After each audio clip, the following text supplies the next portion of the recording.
What is up, everybody? You are watching episode number 21 of ESO Recapped. My name is Defatank. This stream is brought to you by Great Architect, or ESO Recapped is brought to you by Great Architect, I should say. I want to welcome everybody that's here tonight. I know we just came off the heels of a massive giveaway, and I'm going to give some more information about that at the end of the episode.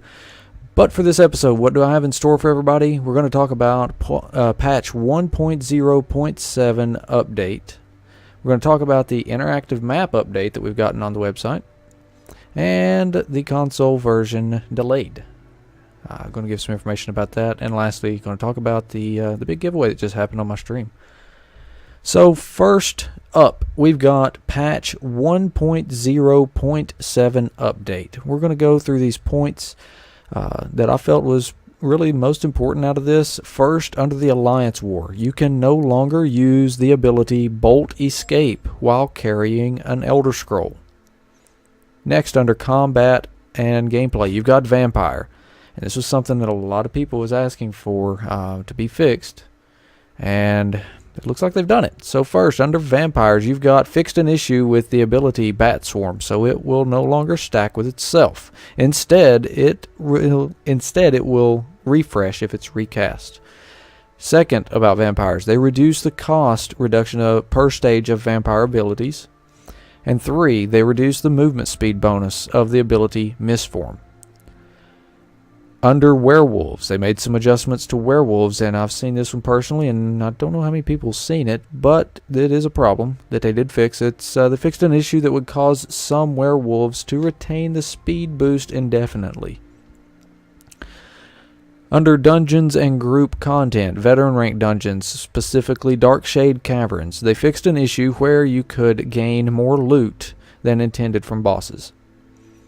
Inventory and Bank. Under the Guild Store, they reduced the cost of listing an item in the Guild Store. They also reduced the amount of gold taxed on a sale of an item in a Guild Store. The mailing system changes. They significantly reduced the cost of sending COD mail. They also fixed an issue where the postage fee percentage for COD mail was not working as intended. Third, they fixed an issue where you were still being charged a postage fee for COD mail even if the recipient's name was invalid. I've specifically seen that one. Glad to see that fix. Next, under Miscellaneous, they fixed a server-related issue that should improve performance in Cyrodiil. I know, Friday night we still seen some issues with lag and things, but seems things are getting a little bit better in there, so I'm sure we'll probably see some more updates on that. Next, UI. They fixed an issue that would cause the guild officer chat to break. Typing /officer1 will now properly send a message to all officers in your first guild. Next point is the interactive map. It's been updated. ZeniMax has updated Craglorn on the interactive map. So you can go to the interactive map on ElderScrollsOnline.com, and it's right there at the top of the page, and you can check out, some of the history and lore and stuff about Craglorn. Also get to see a couple of screenshots from it, so it's pretty cool that they've updated that interactive map. Next, and this is a big one that a lot of people has been vocal about, the console versions. Console versions for Xbox One and the PlayStation 4. They have been delayed by approximately 6 months.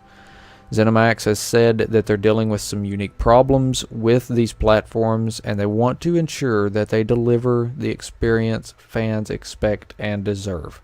So basically, ZeniMax doesn't want to shove out a game that doesn't live up to their expectations, and I think that's a good call.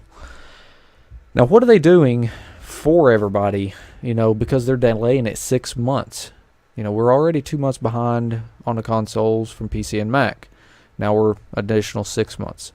There is a special offer, and I wanted to cover this specifically because there is a little bit of rules to this that some people may not be aware of. So this is quoting right off of what ZeniMax has said, and I quote, "Anyone who purchases and plays the PC/Mac versions of ESO by the end of June will have the opportunity to transfer their character or characters to either console version when they are released. The offer will allow you to begin playing immediately on the PC/Mac and then add the PS4 or Xbox One version and transfer the character or characters you have created and developed. And you don't have to pay full price for the game. For $20, eligible PC and Mac players will have the option to add a full digital version of ESO on either the PS4 or the Xbox One with your character transfer and another 30 days of included game time. Bottom line, what does that mean? If you want the console version, you know you're going to get it. You can go ahead and buy the game now for PC or Mac. Start playing now. You've got to do it by the end of June. If you have picked it up by the end of June, you can add the PS4 or Xbox One version that you want to transfer to, and for $20, you're going to be able to transfer your account and characters over to the platform that you want, and ZeniMax will give you 30 days of game time. So that's a pretty good little deal, for the delay, and I'm glad that that they did give a little bit of an edge, an advantage to people, having to wait for that. The last thing that I'm going to cover, this is a pretty short episode for tonight. There's not a lot to go over, but I still wanted to cover those little items. But if anybody was in the stream tonight or throughout the day, you know what just went down on the stream. It was pretty epic. We had a lot of people turn out for my first Giveback Giveaway. And basically what that is the people that decide to donate to my stream, whether it be $1, $2, $10, whatever it is. If they decide, they don't have to donate, but if they choose to, I take that donation, add it together, and accumulate all the donations that come in. For every $50 that comes in, I give away an ESO game time subscription card. That's a 60-day game time card. Tonight, I gave away 12 game time cards. These are the winners: Lando Moonrazer, Sane223, Seeing Blue, Wayel, LOLO Man, ESO Ops, Louis RR Brazil, Droolbeard, Peralius, Zredox, Gabanus, and finally Fat Nemorano. So congrats to those guys that participated in the giveaway. Everybody that entered, I actually gave away more than just those game time cards as well. Just for the number of people who's in there, I gave them out some more stuff, not just those game time cards, and it seemed like a lot of people had a lot of fun with that stuff. So where are we right now with the Giveback giveaway? Well, I've got enough for at least 5 more game time cards to give away, and that's going to be coming later on in the future. Maybe about 2 weeks, could be the 1st of next month. I'm not exactly positive on when I'm going to do that giveaway, but nonetheless, keep an eye out on my stream. The information will be there. I will post it. You will be very well aware when it's going to go on. Twitch.tv/Defatank. Go ahead and go over there, follow the stream. If you have any questions about the giveaway, how it works, and things like that, please feel free to ask. Bottom line, that's what I've got for episode 21. Pretty short episode. If there's anybody that's in the stream right now that wants to ask any kind of questions about episode 21 and the content I covered, please, you've got the floor now, guys. Feel free to ask. Anybody that's in the channel with me, Frawl, Giason, Blitz, and Dunnan, these are guys from the Great Architect community. They're tuning in as well, monitoring chat, trying to help answer any kind of questions that came out while I was covering the content. If you guys have anything that you want to add, go ahead. Well, there's no questions there, so I don't know. Okay. We'll give Twitch chat just a few more minutes just to make sure that nobody has any kind of questions or anything like that. While we're waiting for questions, I just wanted to take the time to thank ZeniMax for tweeting and advertising your stream. Absolutely. Then I apologize for not even picking that one up. huge thanks to ZeniMax, big time. I think it was on Friday that they blasted my stream channel across all their social media outlets. Facebook, Twitter. I think it was on Google Plus. Some retweets went out. People, getting the word out there about my channel, and I definitely greatly appreciate all the support that I'm getting from everybody in my Twitch channel. Yeah, and they did it again right before you went live. Yep, I did see that.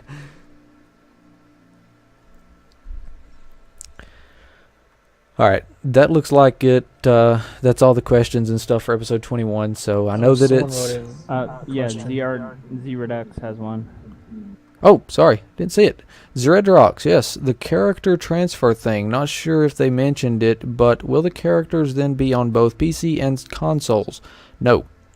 Whenever you transfer it, it's going to be on one or the other, and the main reason is because it is separate platforms. So if you decide to stay on the PC, your character will stay on the PC, but you can transfer it from the PC/Mac servers over to Xbox One or PS4. Keep in mind, Xbox One and PS4 are not on the same mega server.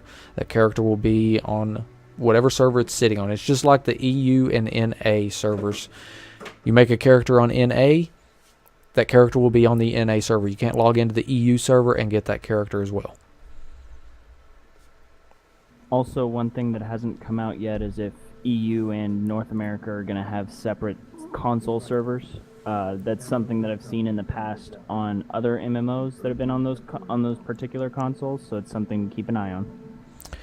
Miss Terrible asking a question about Craglorn. I'll go ahead and pick this one up because we've covered a lot of stuff about Craglorn already, and I did mention Craglorn in the interactive map, so we will pick it up. Defa, do you think Craglorn adding V12 to the mix is enough content till the next release? Like, people are V10 now.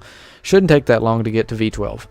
I think that with what we're getting in Craglorn, yes, it's going to be enough content. People is not clearing Craglorn very easily in a PTS. I mean, there's a few groups out there that can do it. The group that we put together, we had a lot of issues trying to cover stuff in there and kill bosses. We got them down about 50%, somewhere around in there. 47%, I think, was our best attempt. But that's with a very structured group. Everybody was doing well. So just your pug groups trying to go in there, I expect they're going to have a very difficult time clearing this content. We're on every 4 to 6 weeks is what they're shooting for. They've already said that the next content update is going to be a couple of new veteran ranked dungeons. I'd have to go back and look it up for the names. I can't remember the names right off the top of my head. If any of you guys know them right off the top of your head, go ahead and let me know. Wait, which part? What? The new veteran ranked dungeons that they're coming out with. Oh, no. I thought you might have known that from the PTS. No, they've said the names. It's in the forums. I'd have to go back and look them up.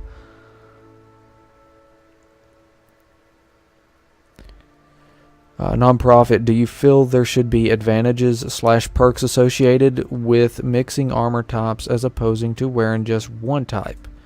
Well, I mean, yeah, there should be special advantages for picking the way that you wear your armor, and that comes with the passives. The limited, it takes 3 or X amount of armor pieces worn, and I think the way that they've done it is really good, because most of those passives you can wear one piece and get a benefit from it. I mean, it's an advantage. But yeah, absolutely, you should get an advantage based on what you're wearing. I have to jump on that because, if you play a race that gets bonuses for a specific armor type, like, for example, I play Orc, and not using that armor type kind of seems silly. I typically mix medium and heavy because of that.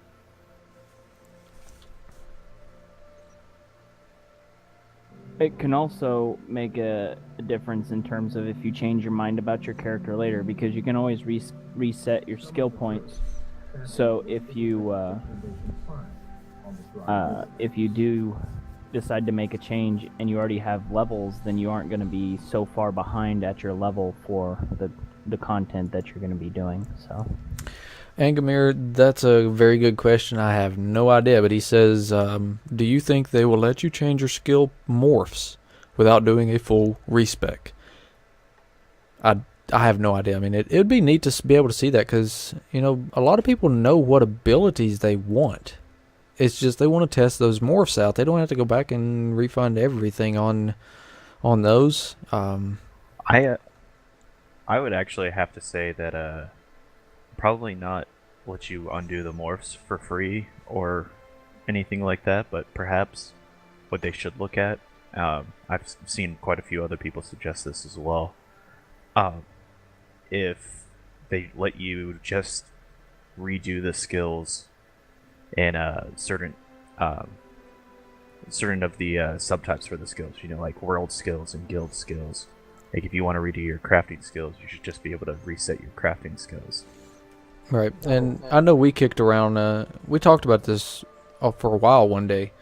One thing that I'd suggested maybe is, you know, if you put a point in a morph or something, or an ability, you know, give you like an hour or something like that to refund it free to see if you like it or not.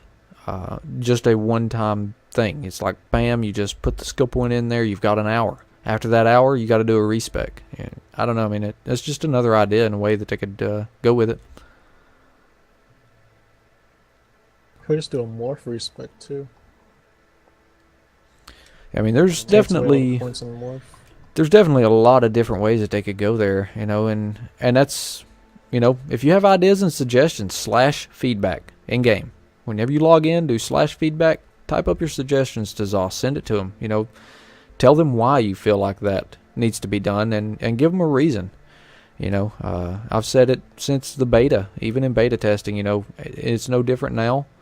You know, if you have ideas and things, ZeniMax is listening. They want to know what you like, what you dislike about the game, and they're fine if you don't like something about the game. But at least tell them why you dislike it. Give them a reason, and give them a suggestion of how you'd fix it. So, you know, that's not saying that you're complaining about it. I'm just trying to, you know, stress the thing of say something to Zoss. You know, don't just sit there and say, well, somebody else will come up with it, I guess, you know, and send it to them.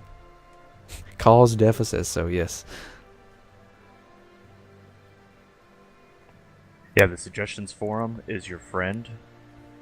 Also, send them feedback with /feedback in game.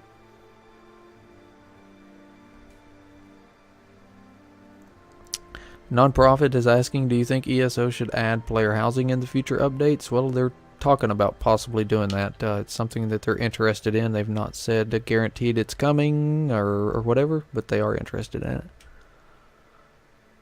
At least I don't think it's been guaranteed anywhere. I've not seen it. Wait, what? Player housing? Is that like having your house? Right. That's something that a lot of people is interested in, and ZeniMax, last I seen, they said that they're, you know, it's something they want to do. It's, you know, yeah, something they'd like to have, but they've not guaranteed it. They have not said guaranteed it's coming. A guild house or a guild base in a way. They have their own place where everybody can just like their own, like that could literally be like the guild headquarters in a way. Yep. The can't think of the name now.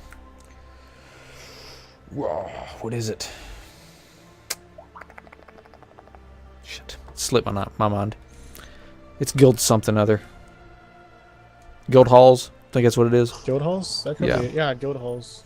Yeah, that's something else that, you know, people have suggested. You ever hear of Two Worlds? That it's a game. I think it was I played it on PS3. You're able to have your own little village, and you get to play. You actually get to interact with everything in the village, and you even get your own house. And that's how it was. You get to upgrade everything if you wanted to. All right, I think that's all the questions. It looks like we've picked them up. So we're going to go ahead and close out episode number 21 ESO Recapped. We'll get it uploaded to my YouTube channel. That is youtube.com/Defatank. You can go to the ESO Recap section. If you're new to Elder Scrolls Online, go ahead and check out some of the other videos. Everything, you know, try to get everything timestamped. I think that some of the newer ones I've got to go back and timestamp. They may be there. I don't know. I've been busy this week. Nonetheless, go ahead and check that out, guys. If you want any more information about Great Architect and the gaming community, you can go to greatarchitect.us. That's the community that myself and Seeing Blue has founded. We are a multi-gaming community, and I administrate the ESO division of that community. So if you guys are interested in joining in any of our guilds that are in the community, whether it be Great Architect, Messiah Complex that's ran by Curse, got the Lower East Ebon Trading Company, that's our trading guild, ran by Crave. Frawl in stream right now. He's got Frawl, what's the name of it? The Dread Talon. Thank you. It's hard to keep track of all these guilds. We got like 5, yeah. 6 guilds in there right now. We got a werewolf guild that's ran by Fetradal. He's been doing some pretty good stuff with the werewolf guild. So if you're interested in that, active in it, isn't he? yep. You can go to greatarchitect.us/ESO. That's our ESO page. You can see all the guilds that we got listed there. We're looking at getting an AD guild in there. We got a couple of DC guilds. So, we want to make all this stuff expand. So, other than that, any more information about Elder Scrolls Online, always check out elderscrollsonline.com. And then there's also forums.elderscrollsonline.com as well. Really, really good information over there. So, you guys, what faction? Great Architect is Ebonheart Pack. We got mostly Ebonheart Pack guilds, but like I said, we do have DC guilds and working on an AD guild as well. The gaming community itself supports all 3 alliances. I think that's going to do it for episode number 21, ESO Recap. I appreciate everybody tuning in. You guys have a great night. Just something else I want to add in as well. The stream, I'm going to call it a night for the rest of the stream tonight as well. We're going to be heading out, going to Dollywood tomorrow, I do believe. So, probably won't be on most of the day tomorrow. Be on sometime tomorrow evening, do some more streaming. Guys, everybody that's in the stream, I mean, sitting right around 70 people right now. It's just amazing. I've been over 100 a couple times. Thank you guys very much for tuning in, following the stream, keeping up with me, social media, all that stuff. Thank you guys very much. Everybody that's in the Great Architect community as well. Huge thanks to everybody. And thank you, ZeniMax, for Elder Scrolls Online. You guys are amazing.